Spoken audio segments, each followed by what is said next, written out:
Ladies and gentlemen, welcome to Let's Play Master of Magic! Caster of Magic with no fair fight. So first of all, this is a tips and tricks video and a start of a Let's Playthrough. So what is Master of Magic? Master of Magic is a civilization game with magic and beasts. Basically, it's Age of Wonders Stone Age, so to speak. But it has a lot of cool stuff and it's still gold. Old but gold, as they say. And it has some features that Age of Wonders did not have. And it has some features that Civilization does not have. With that being said, of course, we're playing in the highest difficulty. We're playing no loading, no saving. And we're giving it all we have. So, with that being said, of course, I have a plan. And as this is a tips and tricks video, I will guide you as best as I can. First things first, was this Caster of Magic? Caster of Magic is units away, put some units in, level some of the spells, make the AI, well, most of you say, Boris, you're taking 4 opponents, is that yours? 4 is the maximum. I'm not making this up. At that time, that was great, trust me. And 4 is more. Lunatic difficulty will have problems holding ourselves up. So, Caster of Magic is the latest. So, fair, that's good. Landside Huge is excellent. So now these are the wizards we could take. And as you can see, some of them have books, some of them have different spell books. For example, this guy is good in sorcery, this guy is good in sorcery and in magic, but not as good at sorcery as Jafar is. And some of them have concentrated, and some of them have partially some of those and some of those. Some of those have perks. For example, when you look at this Sisra, there is a good side or a light side and a dark side on this world. Like with Age. At the beginning, you have points to spend, like in most RPG. But instead of spending in strength and hit points, with that being said, we make a custom Lord, and for those of you who say, oh, Boris, I have a great idea, then you roll alone on the dark side. Yeah, well, that is not how it works, sadly, because while we're taking his face and giving him our name, the others can start on the dark side as well at this difficulty level. And to be real honest, it has benefits and it has negatives as they start on the same plane as we do. Because then we can maybe take out one of them really early instead of having to fight all of them in the late game when they've got all the shenanigans they wish for. So, we take him because of the picture, not because of the Mirren, because the others could have Mirren or could be on the dark side without having the Mirren ability. What does that mean? Well, these are the perks, these are the books. Please keep in mind that not all perks cost the same. For example, Alchemy costs 1 pick and Warlords cost 2. So, if you want to know what that does, just click right on it. But basically, I tell you what we take and then why we take it. We take Alchemy, Warlord, Mirren, and Omniscient. Now, what is what? Alchemy allows us to trade gold we needed. We have to switch it first, but basically that's it. And we find a gold mine. It is as good as finding population that produces power. For those of you who take that because of everyone gets a magic weapon, cities get magic weapons right from the start. So we're not taking alchemy for the magic weapon stuff. We're taking alchemy for the magic, or for the change force of magic points to or mana. If you're, for example, making a Beastman build, then this is a good pick because this will make them even more powerful and will allow them to hit people that can normally not. Is not so beneficial for us because we have a magic weapon. Our guys can throw fireballs. Warlord. Why Warlord? Well, when you see when we take Warlord, Tactician becomes unavailable. Tactician is the dark side. It gives you a bonus in the beginning, but none in the end. Warlord, on the other hand, is harder to reach because it allows you to get an elite status. So your people, they can get an ultra elite status, which gives them even more bonuses when they reach that in the end of their trade. Please keep in mind that we're playing this the highest difficulty that we can make that work. If we're not believing ourselves, we'll take Tactician because then we get +1 defense in the beginning. Channeler, away from your home, the harder is, or the more. We don't need that. Archmage, better at spell casting, very fast. Don't need that. Artificer, if we want to create artifacts for our heroes, yes, you can do that. Don't need that. Conjuring, you research summoning spells and cast, because we're doing kind of a necromancer build. Sage Master, we research faster. Mirren, of course, we start on the Mirren side of the world, the dark side, so to speak, or the powerful side. Guardian, you get a bonus when you defend your city. List, yes, you get +6 to your maximum, because the more people in your cities, the more coin you get and the more stuff you produce.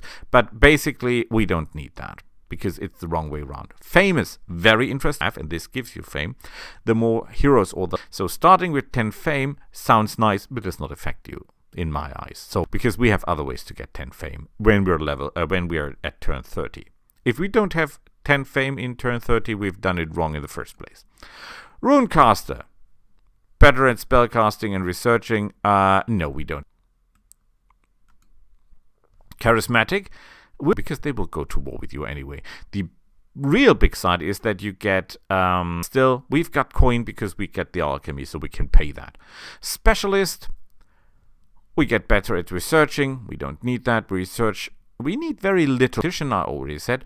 Omniscient, now it gets funny. For every book we have, we get a bonus in either gold, research, population, power, and production. Now look at this. We're taking one of any. So we're taking the 16% in everything. And then we put one into life and one into death.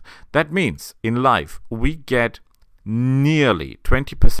And we get nearly 20% more production. And as you can find books in dungeons, we can make that even stronger. That's the reason Omniscient is so cool. Cult Leader, your religious buildings produce more power. Very nice.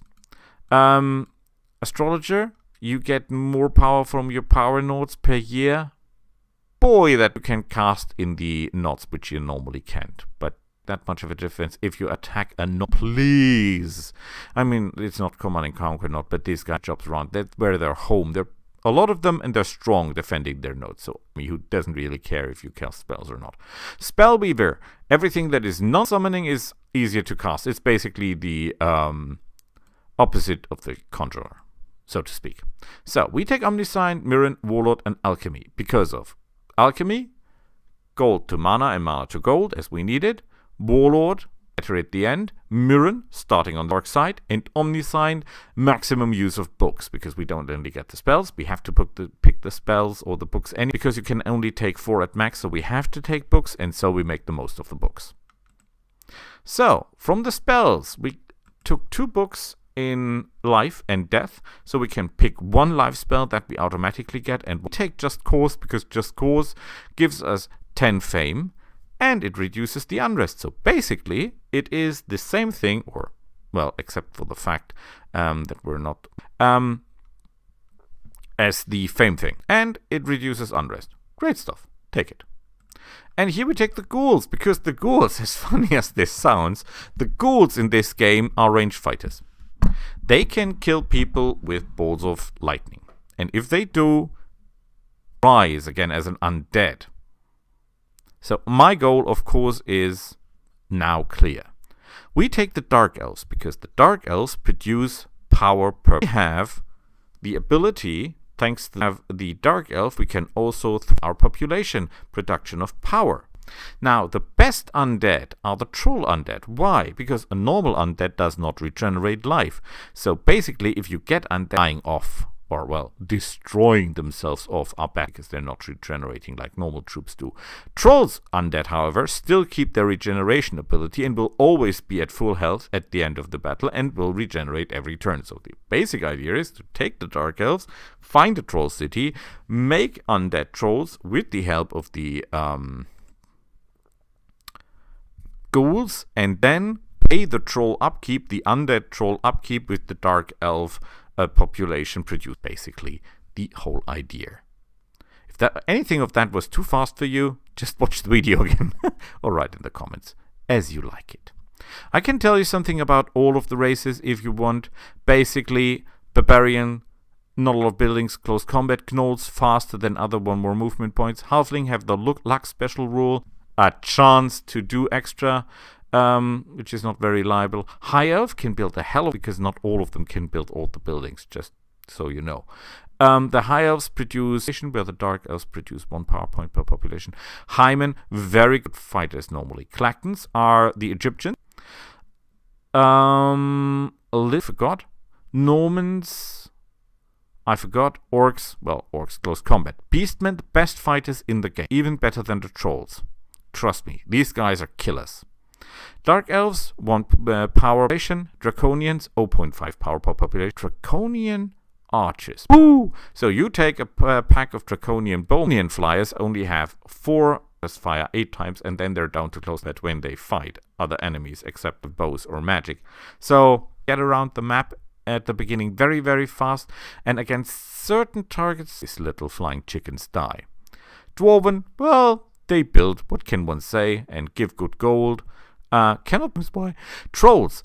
Not good as fighting as the Beastmen, however, they regenerate every turn. So if you're very good at tactical turn-based combat, you can do wonders with these guys because they regenerate every turn in combat a bit. And when the battle is over, they heal completely. So trolls keep very effective. But we will take... So with that being... I think the lizard was the guy that can... we take the blue color to create the world.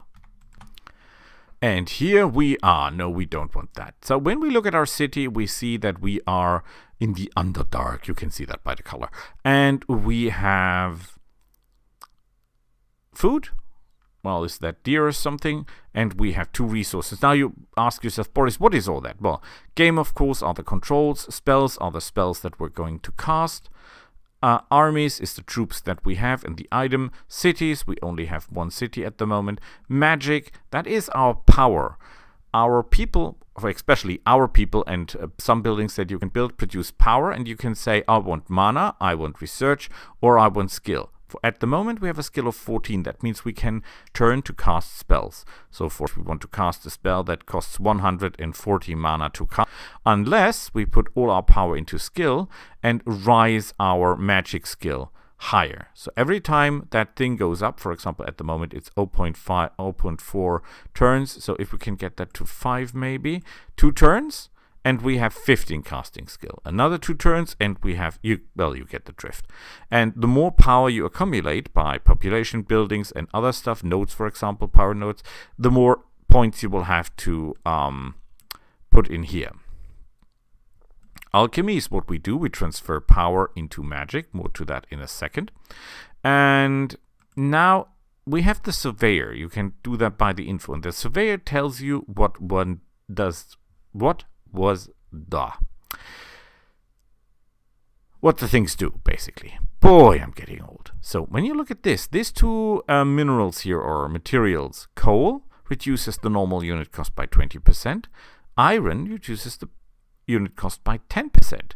So when you look close, you will notice that if we, for example, buy a settler, we will only pay 105 points instead of 150 points per. Isn't that great?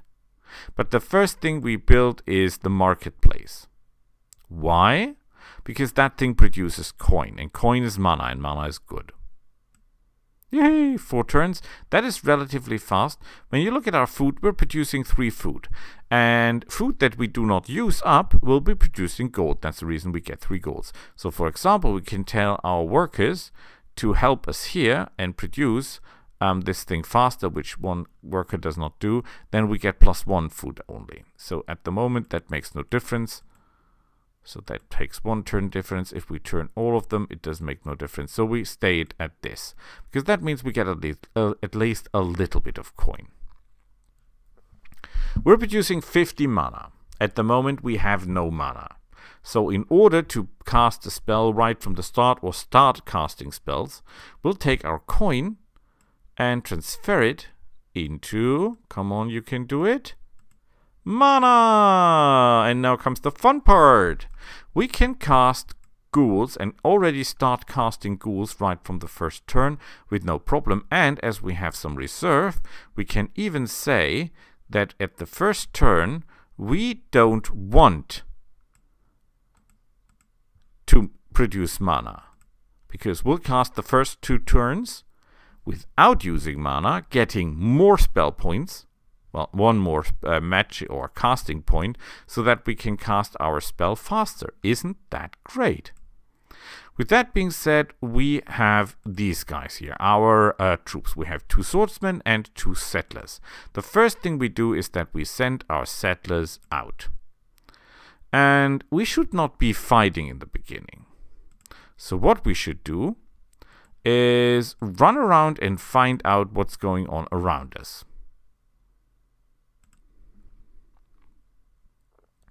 Now we have to choose a spell. You say 99 turns, 999 turns, because we didn't put any points into research. We take the floating island, because that will be useful later on. Oh, look at that. There is already gold. I like this. So we go this way. This is a dungeon. We could take a look.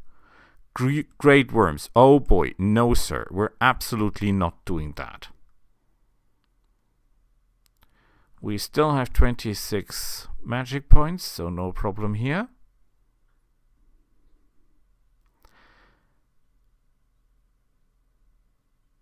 It's a bit of a waste with the 3 food points.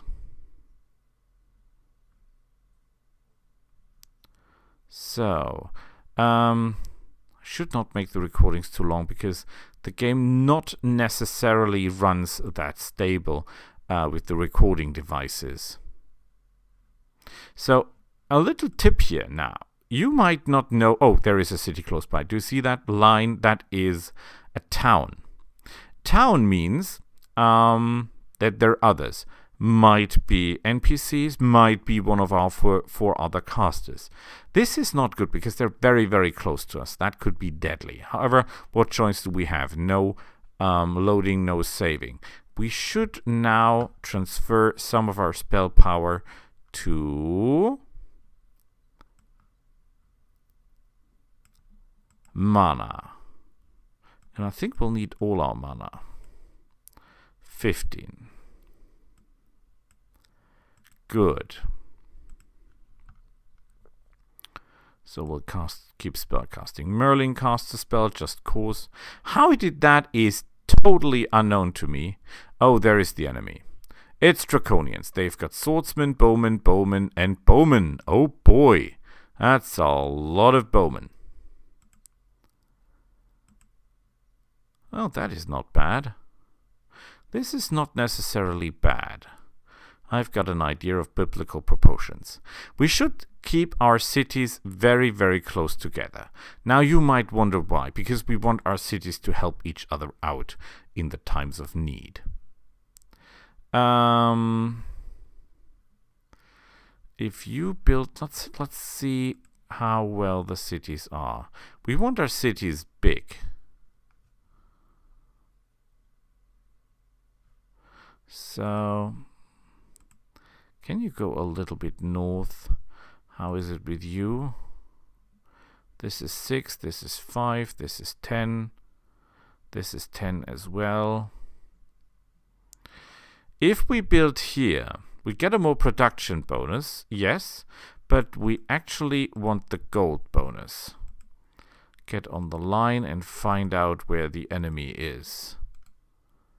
Oh, holy cannoli. Just look at the numbers. That is insane. That is really a lot of them. We got our first ghoul. Boy, we will need more ghouls. We'll need a lot more ghouls. How about... This is 7, 7, 8, 10, 11... Cannot build the city here. So basically this 11 is the best we can get at this point. Okay, then we'll build our city here. It hurts me. Oh, we might not be able to build our city here. We need a name! Oh, boy.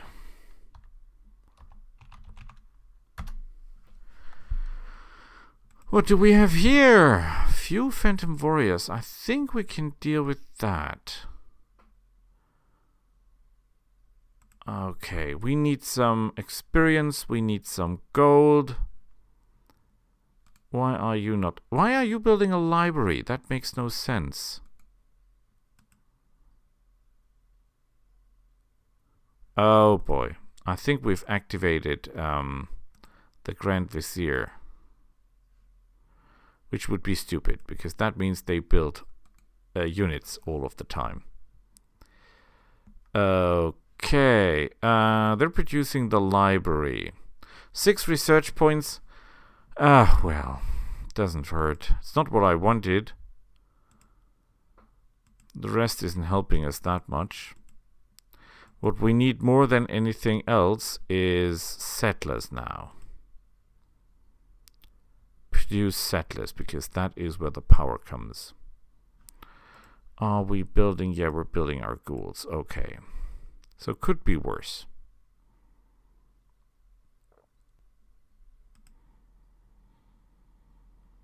You will go to patrol. You will join. You will build.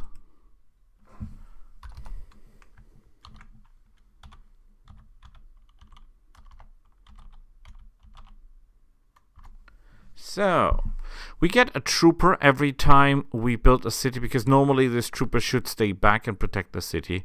However, we're not doing that. We need our troops to win wars. That's the idea, and that's what we're going to do. We have no idea where the enemy is at this point, so that's not the most clever thing to do. But on the other hand, though, we'll need all our forces. And I want to show you a fight, by the way.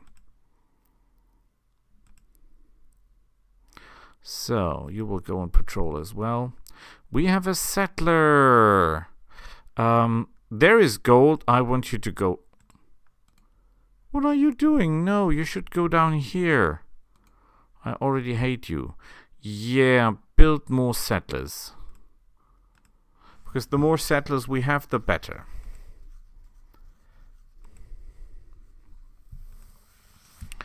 We should already be fighting and killing people. However, the good thing is that if you shall build a marketplace.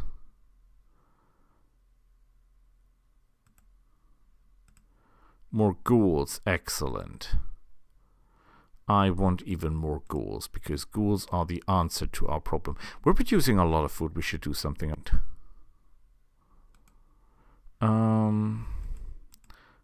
That makes no difference, eh?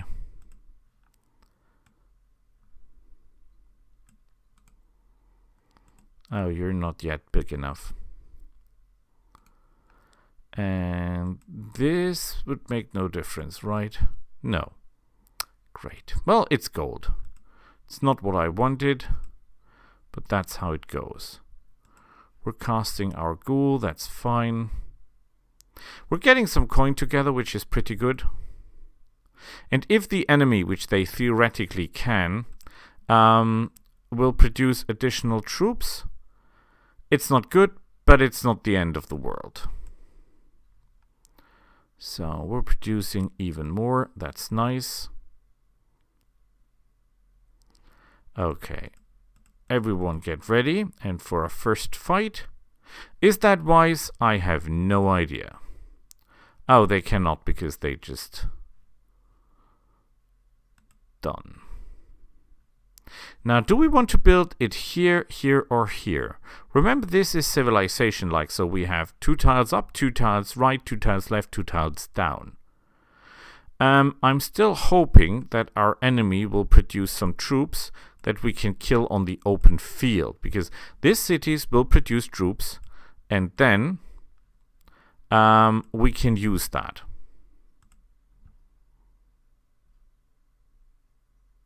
At least theoretically speaking. Now let's have a look around. 3, 5, 3, 3. Holy cow. I've got a better idea.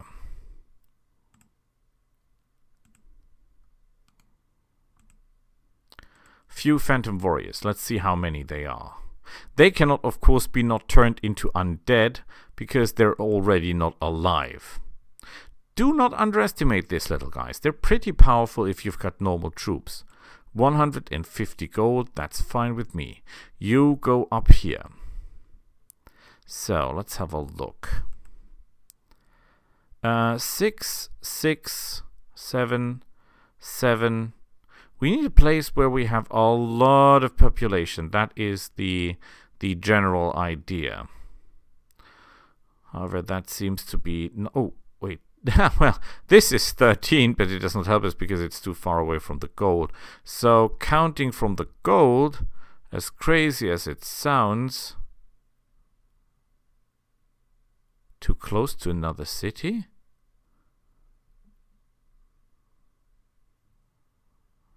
Six, 6, 4, 5, 7.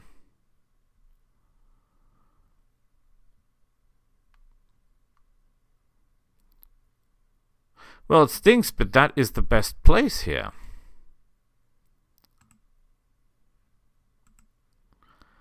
Okay.